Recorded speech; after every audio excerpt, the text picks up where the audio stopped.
ẹ̀kálẹ́ ẹ̀kátọ́ Elédùmarè yóò fi àṣẹ sínú iṣẹ́ olúkálùkù wa. Ìròyìn àṣálẹ́ la mú wá sí ojú ìròyìn láti lè ṣe Nta Ijebu Ode Adétóyè Adégbèmí olórúkọ oníròyìn ẹgbẹ́ ìròyìn náà lẹ́kùnrẹ́rẹ́. Ààrẹ Bọ́lá Ahmed Tinubu ti sọ pé ìdákẹ́jẹ́ tí ìṣèjọba rẹ̀ ní lórí àtúnṣe rẹ̀ yóò mú kí orílẹ̀-èdè Nàìjíríà di olórí orílẹ̀-èdè ilẹ̀ Áfíríkà kó sì tún jẹ́ ìwúrí fún àwọn aráàlú. Ààrẹ náà sọ̀rọ̀ yìí níwájú àwọn ọmọ Nàìjíríà tó wà ní orílẹ̀-èdè Brazil gẹ́gẹ́ bí apá kan nínú àwọn ìpàdé rẹ̀ níbi àbẹ̀wò ìpínlẹ̀ tó ń ṣe sí orílẹ̀-èdè South America. Akọ̀yìn wa láti ilé aṣòfin Musbau Dawahab ló jábọ̀ ìròyìn. Alákòóso fún ètò ìròyìn àti ìtọ́nisọ́nà orílẹ̀-èdè yìí Mohammed Idris ti ń rọ àwọn àgbẹ̀ ní ìpínlẹ̀ Ògùn pé kí wọ́n bẹ̀rẹ̀ sí ní lo ojú òpó ìtàkùn ayélujára tó wà fún ètò ọ̀gbìn láti lè jẹ́ kí ìṣàkóso ọ̀gbìn wọn dájú ti tẹ́lẹ̀ lọ, láti lè ní ìbánisọ̀rọ̀ tààrà pẹ̀lú àwọn oníṣòwò, bákan náà láti lè ṣàmúgbò èrè pẹ̀lú àwọn àǹfààní mìíràn. Alákòóso náà sọ èyí di mímọ̀ níbi ìdánilẹ́kọ̀ọ́ kan tí wọ́n ṣe fún àwọn àgbẹ̀ ní ibùgbé wọn tó wà ní Mile 6 nílùú Abẹ́òkúta nípínlẹ̀ Ògùn lórí pínpín sí ìlàjì ìṣàkóso Bọ́lá Ahmed Tinubu. Yẹmi Dalemo ló jábọ̀ ìròyìn ẹgbẹ́ àtúpalẹ̀ ìwé náà síwájú sí i. Alákòóso ètò ìròyìn àti ìlanilọ́yẹ̀ lórílẹ̀‐èdè yìí Mohammed Idris sọ fún àwọn àgbẹ̀ tó parapọ̀ ní oko Ajégúnlẹ̀ tó wà nílùú Abẹ́òkúta pé ìrètí ìsọdọ̀tun ti ààrẹ Bọ́lá Tinubu ni ó doríkọ ọ̀nà láti mú ìgbé ayé túbọ̀ dẹrùn fún àwọn orílẹ̀‐èdè Nàìjíríà ó sì ti mú iṣẹ́ àgbìn gẹ́gẹ́ bí ọ̀kan lára àwọn òpó rẹ̀. Adarí ẹ̀ka iléeṣẹ́ náà tó wà ní Abẹ́òkúta ìpínlẹ̀ Ògùn Abíọ́dún Olúfẹ́mi tó ṣojú alákòóso náà níbẹ̀ ṣàlàyé pé ìlànà tí orí ẹ̀rọ ayélujára ti AgriConnect yìí ni ó jẹ́ ọ̀nà kan pàtàkì tí ó di àlàfo tó wà láàrin àwọn àgbẹ̀ àti àwọn ohun tí wọ́n nílò, ìròyìn àti àwọn ọjà pàápàá, tó sì jẹ́ pé yóò mú kí iṣẹ́ ọ̀gbìn túbọ̀ máa lọ gerege kó sì ní èrè gọbọi fún àwọn àgbẹ̀ kó sì jẹ́ eléyìí tó pẹ́. áàpù tí ìjọba gbé báyìí ó máa fún àwọn àgbẹ̀ wa ní opportunity láti ta ọjà directly fún àwọn tí wọ́n bá ní ìdè. Àwọn tí wọ́n jẹ àǹfààní náà tí wọ́n jẹ́ àgbẹ̀ ní ibùdó oko ọ̀hún ni wọ́n kan sára sí akitiyan ààrẹ Bọ́lá Tinubu lẹ́ka gbogbo, pàápàá ti ẹ̀ka ètò ọ̀gbìn.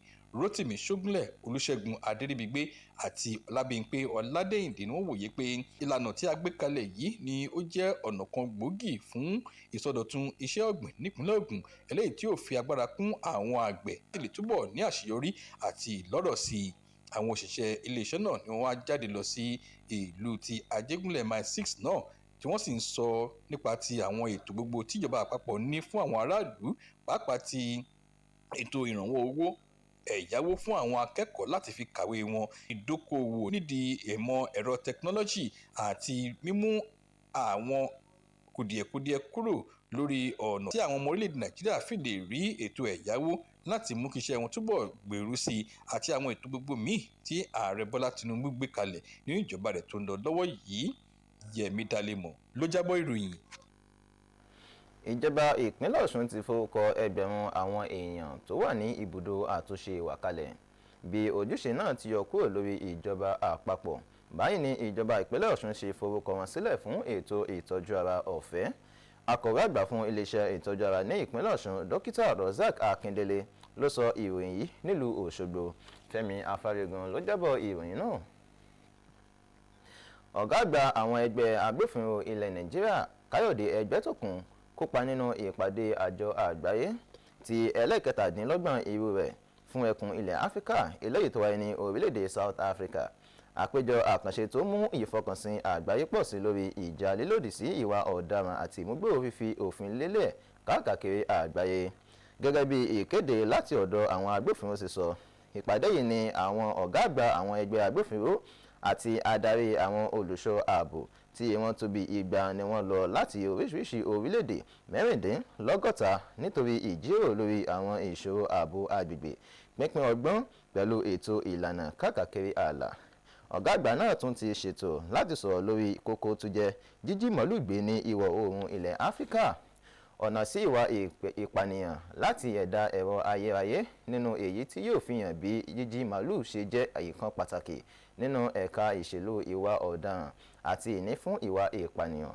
ní abala yìí náà ni ọ̀gá àgbà àwọn agbófinró ṣe ìpàdé pẹ̀lú ààrẹ àjọ náà ọ̀gágun Nasser Al-Raisi pẹ̀lú akọ̀wé àgbà àjọ náà Valdesi Orikwiza nínú èyí tí wọ́n jíròrò lórí ìfọwọ́sowọ́pọ̀ tó dánmọ́rán pínpín ìmọ̀ pẹ̀lú ọgbọ́n orí àti ìfarajìn tí ilẹ̀ Nàìjíríà ní sí ètò ààbò agbègbè àti gbogbo àgbáyé. Àjọ tó ń rí sí ètò ìdìbò òmìnira ìpínlẹ̀ Kwara ti péjọpọ̀ àwọn ẹgbẹ́ òṣèlú àti àwọn alẹ́nulọ́rọ̀ tó ní ipa pàtàkì nínú ètò ìdìbò fún àṣeyọrí ìforúkọsílẹ̀ alákòóso àwọn olùdìbò tó ń lọ lọ́wọ́lọ́wọ́ ní ìpínlẹ̀ náà. Ìpàdé yìí jẹ́ èyí tí àjọ INEC ṣe pẹ̀lú àwọn alẹ́nulọ́rọ̀ tí kọmíṣánná àgbà fún ìpínlẹ̀ Kwara dókítà Alex Gabriel Longpet ṣàkóso rẹ̀ ní ìlú Ìlọrin. Abdulhafiz Alaya ló jábọ̀ ìròyìn. Tọ́ a ò ní jù báyìí lọ lórí ìròyìn wa fún ti àṣà lónìí. Orúkọ tèmi yípadà Adétóyè Adébíyó títí dọ̀la ó dàbọ̀.